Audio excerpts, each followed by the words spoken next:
Student, हम लोग India Bharat श्रृंखला में लगातार पढ़ रहे हैं और उसी श्रृंखला में आज हम पढ़ेंगे भारत के पड़ोसी देश और भारत की सीमाएं। तो हम थोड़ा सा डिस्कशन पुराने वीडियोज़ का करते हैं। मैंने अभी तक क्या क्या पढ़ा दिया आपको। मैंने पढ़ाया था भारत किस गोलार्ध में है, भारत का क्षेत्रफल कितना है, भारत का क्षेत्रफल विश्व के क्षेत्रफल का कितना प्रतिशत है, भारत में वर्तमान में कितने राज्य हैं, कितने केंद्र शासित प्रदेश हैं, कितने आंतरिक राज्य हैं, कितने विधान परिषद वाले राज्य हैं, कितने तटीय राज्य हैं, कितने लैंड लॉक्ड कंट्री हैं। ये सभी बातें हमने Bharat first, Bharat second, Bharat third, मतलब भारत भाग 1, भाग 2 और भाग 3 के माध्यम से हमने पढ़ दिया है।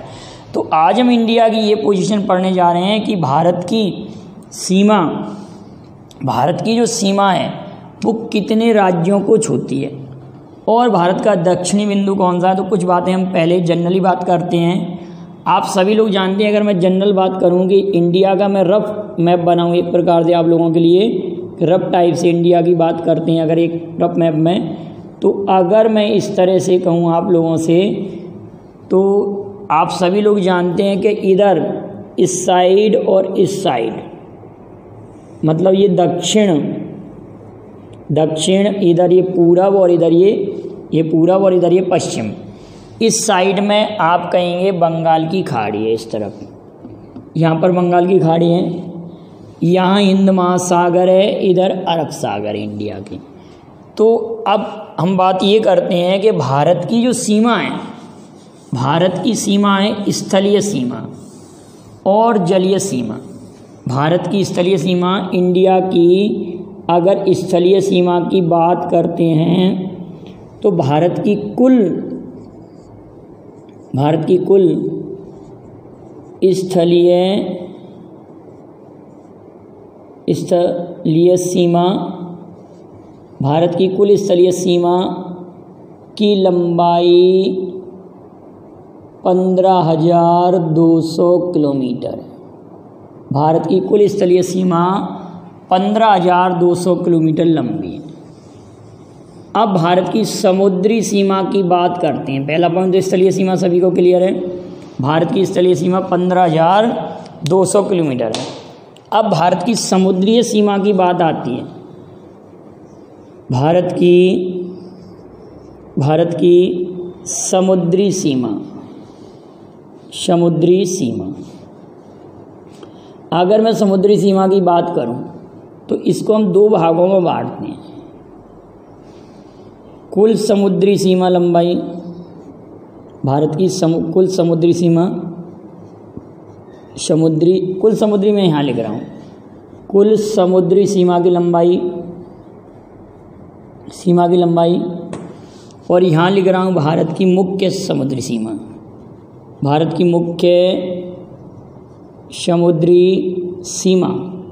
इसको हम 2 भागों में बांटते हैं कि भारत की मुख्य समुद्री सीमा और भारत की कुल समुद्री सीमा। इसमें क्या डिफरेंस है?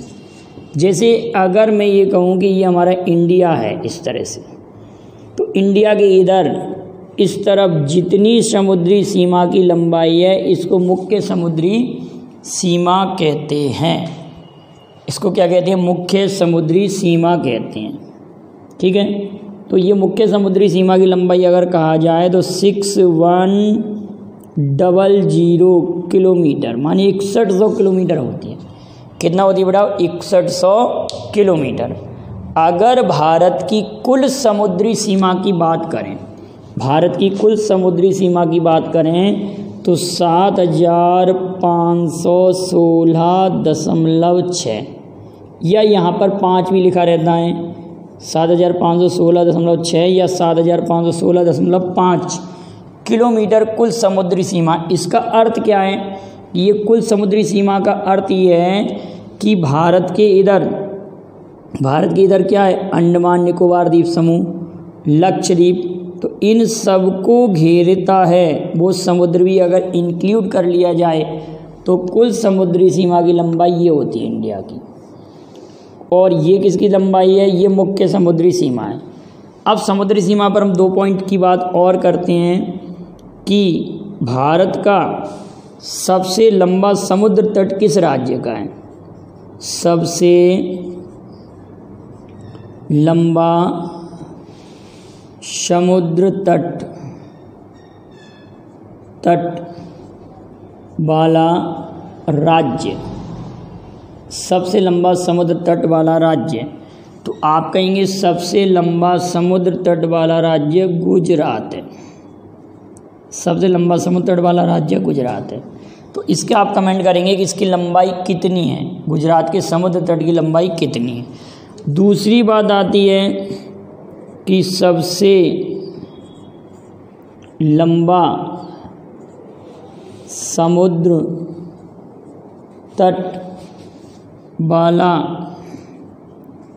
केंद्र शासित प्रदेश, केंद्र शासित प्रदेश, तो आप ये कहेंगे सर ये अंडमान निकोबार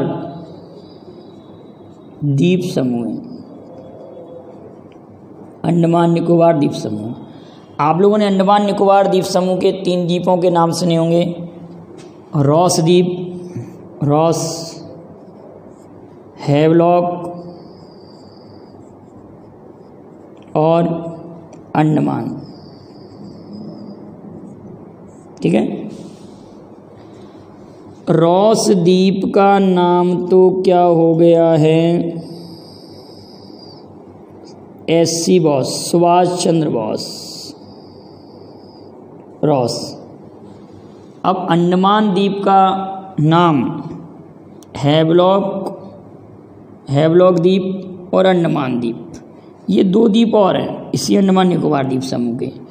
तो आपको मैंने ये एक वीडियो में पढ़ाया है। रॉस द्वीप का नाम सुभाष चंद्र बोस, ठीक है। नील द्वीप का नाम, एक नील है, नील, अंडमान का नहीं, नील द्वीप का नाम, नील द्वीप का नाम, अंडमान नहीं बेटा, नील द्वीप का नाम शहीद द्वीप, नील द्वीप का नाम शहीद द्वीप। और हैवलॉक द्वीप का नाम है स्वराज्य द्वीप, हैवलॉक द्वीप का नाम है स्वराज्य द्वीप, स्वराज। तो ये अंडमान निकोबार द्वीप समूह के द्वीप हैं। और आप लोगों को ये भी मालूम होगा कि अंडमान निकोबार द्वीप समूह को, अंडमान और निकोबार को शहीद और स्वराज्य द्वीप, आप ध्यान रखना, इनको शहीद और स्वराज्य द्वीप नाम किसने दिया था। तो इसका ये क्वेश्चन है आप लोगों के लिए।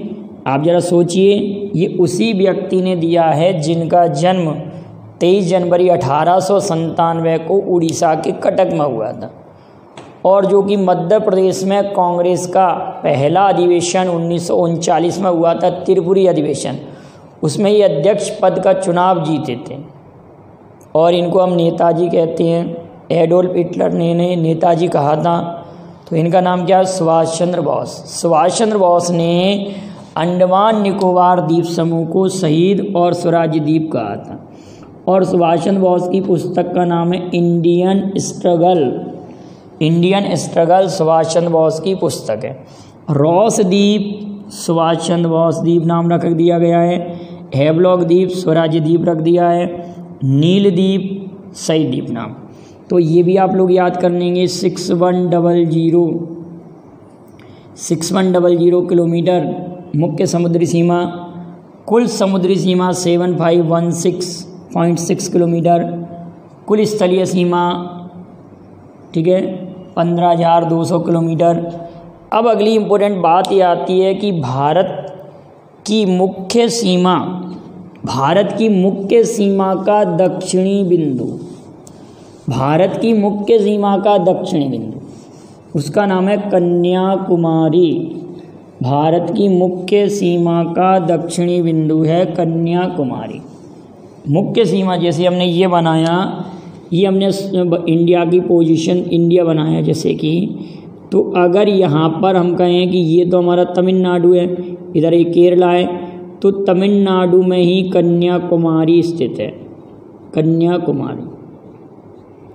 और अभी मैंने आपको बताया था कि इधर हिंद महासागर, इसको कैप कैमोरिन भी कहते हैं, इधर हिंद महासागर है, इधर आपका अरब सागर है, इधर बंगाल की खाड़ी है। तो 3 समुद्रों का जल का मिलन, एक कॉम्पिटिशन पूछा गया है कि 3 समुद्रों के जल का मिलन कहाँ होता है, तो आप कहेंगे कन्याकुमारी में।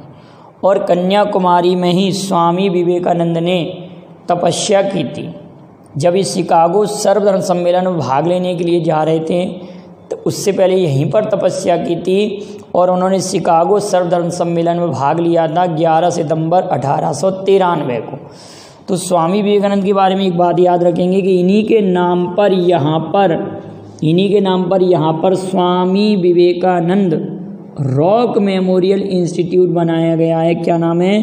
Swami Vivekananda rock memorial institute बनाया गया। यहाँ पर क्या बनाया गया? Swami Vivekananda rock memorial institute कहाँ स्थित है? तो आप कहेंगे कन्याकुमारी में। और कन्याकुमारी कहाँ पर है बेटा? तमिलनाडु में। 3 समुद्रों का मिलन यहाँ होता है। इतनी बात क्लियर है सभी लोगों को। लेकिन भारत की ये मुख्य सीमा का दक्षिणी बिंदु है। मुख्य सीमा का दक्षिणी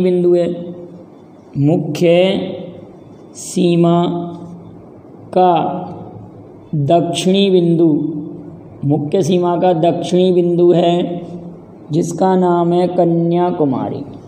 मुख्य सीमा का दक्षिणी बिंदु कन्याकुमारी, तमिलनाडु में स्थित है कन्याकुमारी, ठीक है। लेकिन अगर आपसे कहा जाए कि भारत का दक्षिणतम बिंदु, भारत की अगर दक्षिणतम बिंदु की बात करें तो आप मैप पर देखेंगे, इंडिया के मैप पर, तो भारत का जो दक्षिणतम बिंदु है वो आप देखेंगे अंडमान निकोबार द्वीप समूह में स्थित इंदिरा पॉइंट। अंडमान निकोबार द्वीप समूह में स्थित इंदिरा पॉइंट 6 डिग्री 4 मिनट पर स्थित है। क्या नाम है उसका? भारत का दक्षिणतम बिंदु इंदिरा पॉइंट। अंडमान निकोबार द्वीप समूह में स्थित है भारत का दक्षिणतम बिंदु इंदिरा पॉइंट। ये क्या है? भारत का दक्षिणतम बिंदु, इसका नाम है इंदिरा पॉइंट। दक्षिणतम बिंदु, भारत का दक्षिणतम बिंदु इंदिरा पॉइंट। अब एक बात और करते हैं, ये भारत का क्या है? दक्षिणतम बिंदु है इंदिरा पॉइंट। इसका नाम पिगमेलियन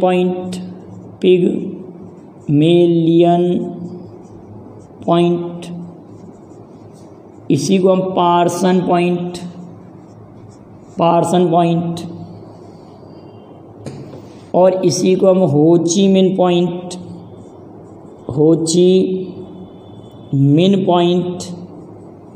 तो आप याद रखेंगे इंदिरा पॉइंट के कितने नाम हैं कि भारत का जो दक्षिणतम बिंदु है और ये 6 डिग्री 4 मिनट पर स्थित है, 6 डिग्री 4 मिनट पर स्थित है, और इसका नाम इंदिरा पॉइंट है, जिसको हम पिगमेलियन पॉइंट, पार्सन पॉइंट या होची मिन पॉइंट भी कहते हैं। तो ये भारत की मुख्य सीमा का दक्षिणी बिंदु तो कन्याकुमारी है, लेकिन ये भारत का दक्षिणतम बिंदु है। अब अगली इंपॉर्टेंट बात आती है कि भारत का सबसे उत्तर में स्थित कौन है? तो आप कहेंगे जम्मू कश्मीर और लद्दाख भारत के सबसे उत्तर में स्थित हैं। लेकिन आपको मैं पढ़ा चुका हूँ कि जम्मू कश्मीर का टोटल एक पहले राज्य हुआ करता था, वो क्या बन गया? आप केंद्र शासित प्रदेश, और उसके 2 पार्ट हो चुके हैं। क्लियर बेटा? कई स्टूडेंट ने ये पूछा था कमेंट करके मुझसे कि भारत के कितने केंद्र शासित प्रदेशों में विधान सभाएं, भारत के कितने केंद्र शासित प्रदेशों में विधानसभाएं? तो ये तो सभी लोगों को मालूम होगा कि भारत के 3 केंद्र शासित प्रदेश हैं। एक तो दिल्ली में विधानसभा है बेटा, याद रखना, भूलेंगे नहीं, नई दिल्ली या दिल्ली। दूसरा पुदुचेरी, मैं पिछले वीडियो में पढ़ा चुका हूँ पुदुचेरी। और एक और है हमारा, क्या है? जम्मू एंड कश्मीर। आप याद रखना इस चीज़ को, ठीक है? जम्मू एंड कश्मीर, ये 3 केंद्र शासित प्रदेश हैं जिनमें विधान सभाएं होती हैं। मतलब इन केंद्र शासित प्रदेशों में मुख्यमंत्री भी होते हैं। तो ये कुछ हमने सीमाओं की चर्चा की इंडिया की। लेकिन मेन बात हमारे पास अब क्या आती है कि भारत की सीमा कितने देशों को छूती है। अब हम ये बात करते हैं कि भारत की सीमा से लगे देश कितने हैं।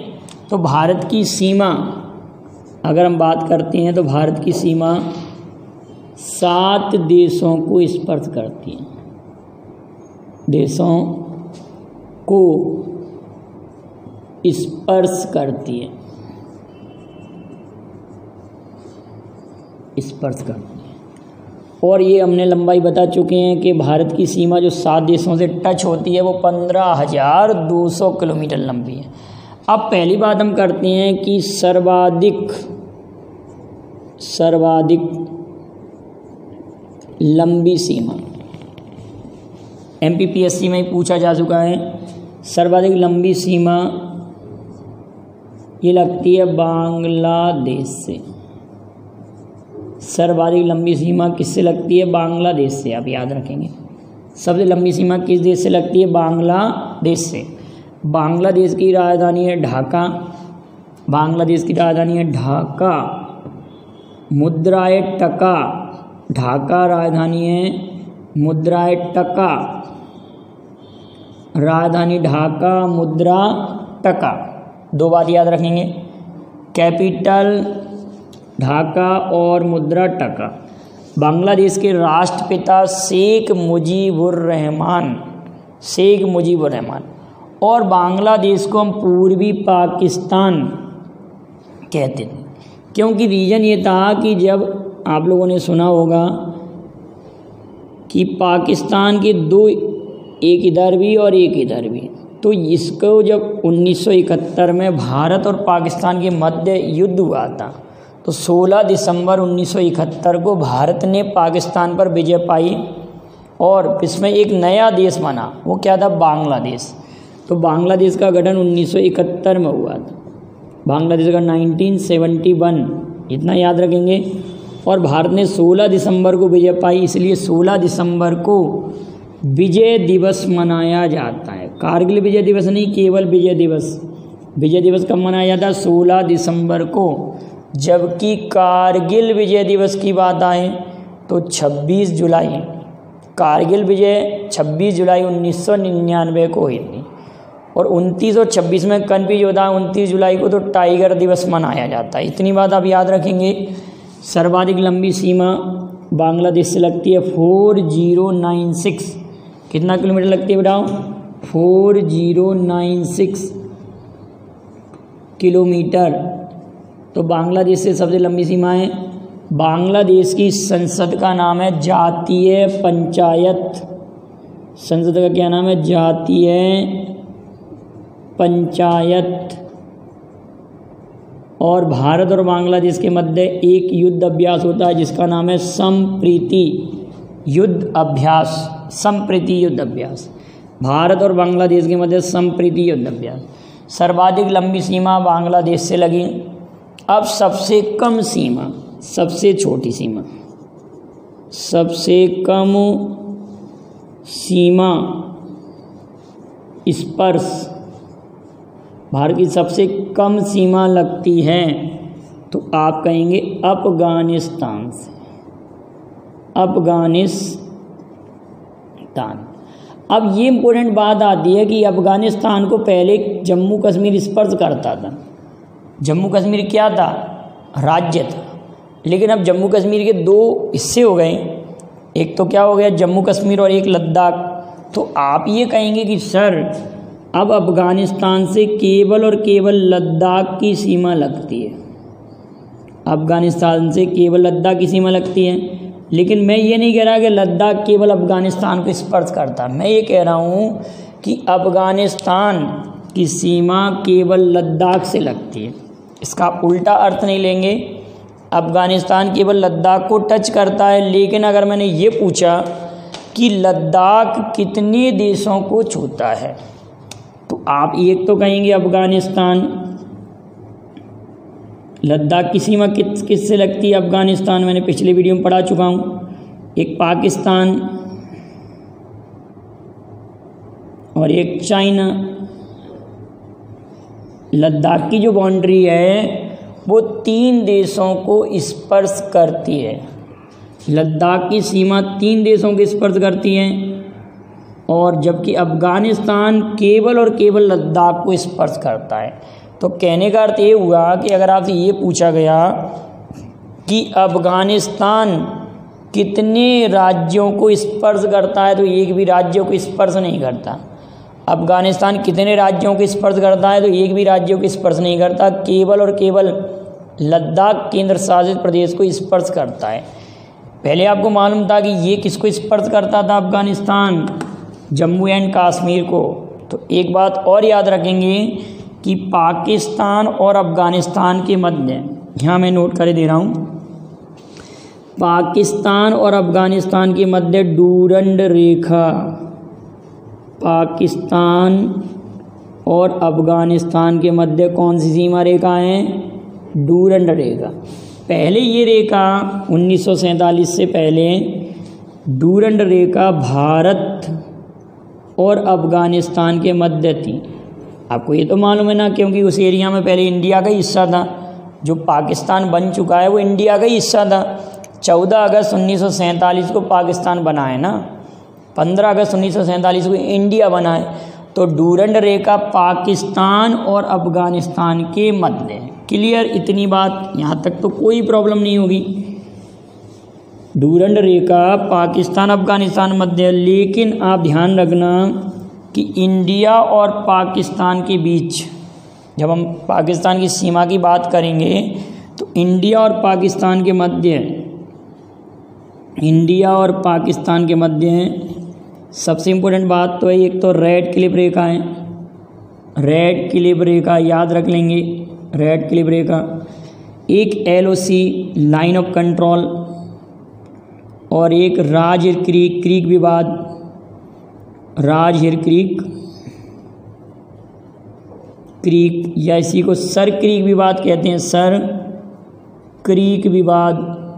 तो ये अलग से मैं विवाद, जब देशों के मध्य विवाद वाले वीडियो बनाऊंगा ना, उसमें आपको क्लियर कराऊंगा। जबकि LAC line of actual condition China और इंडिया के मध्य, LOC भारत पाकिस्तान के मध्य, और भारत पाकिस्तान के मध्य सिंधु जल समझौता भी है 1960 में जो हुआ था, 1960 का सिंधु जल समझौता। तो एक आप सिंधु जल समझौता का मेरा वीडियो जो पढ़े हैं उसमें आप देखना, सिंधु जल समझौता काफ़ी इंपॉर्टेंट लेवल से मैंने आपको पढ़ाया है, सिंधु जल समझौता। तो आप इसका वीडियो भी देख लेंगे। और इस पर मैं आप लोगों से एक क्वेश्चन पूछता हूँ कि सिंधु जल समझौता 1960 में तो हुआ, आप उस वीडियो को देखना और इस आंसर को, ज़रा छोटा सा वीडियो है, सिंधु जल समझौता निकालेंगे आप उसमें। तो मैं आपसे ये पूछना चाह रहा हूँ कि इस समझौते में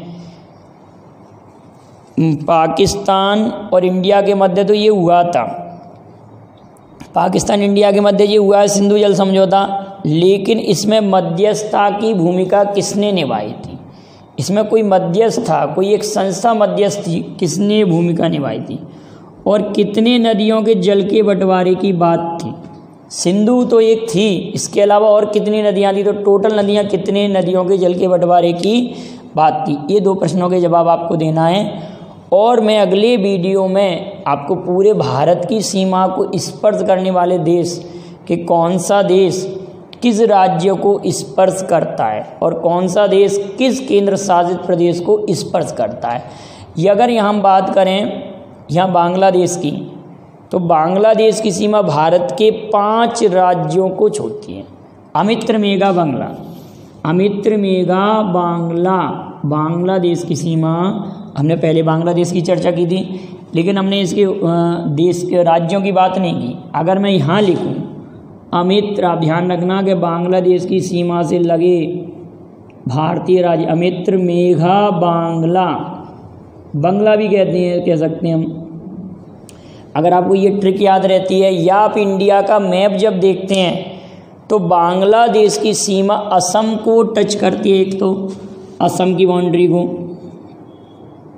मी से मिजोरम की बाउंड्री है, त्रा से त्रिपुरा है, और मेघा से मेघालय, और बांग्ला से है पश्चिम बंगाल।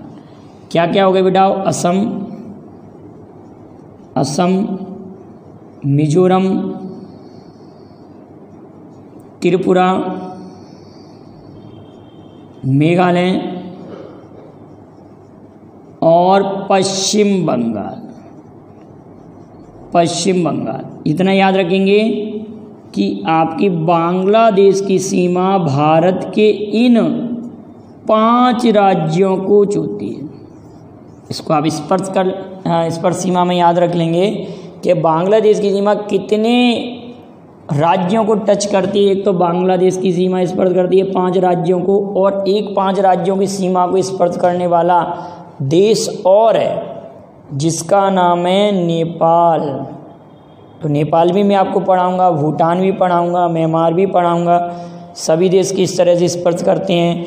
भारत श्रीलंका के मध्य कौन सी खाड़ी है, कौन सा स्ट्रेट है, मालदीव और भारत के मध्य कौन सा चैनल है, एक एक पोजीशन हम पढ़ेंगे। लेकिन बेटा साथ साथ में आप इंडिया का मैप लेके बैठिएगा। जब मैं आपको ये पढ़ा रहूँगा तो आप मैप पर भी देख लेंगे, तो काफ़ी अच्छे लेवल से आपको ये कवर हो जाएगा। और वीडियो आपको पसंद आए तो लाइक शेयर कीजिए। Thank you very much. जय हिंद, जय भारत।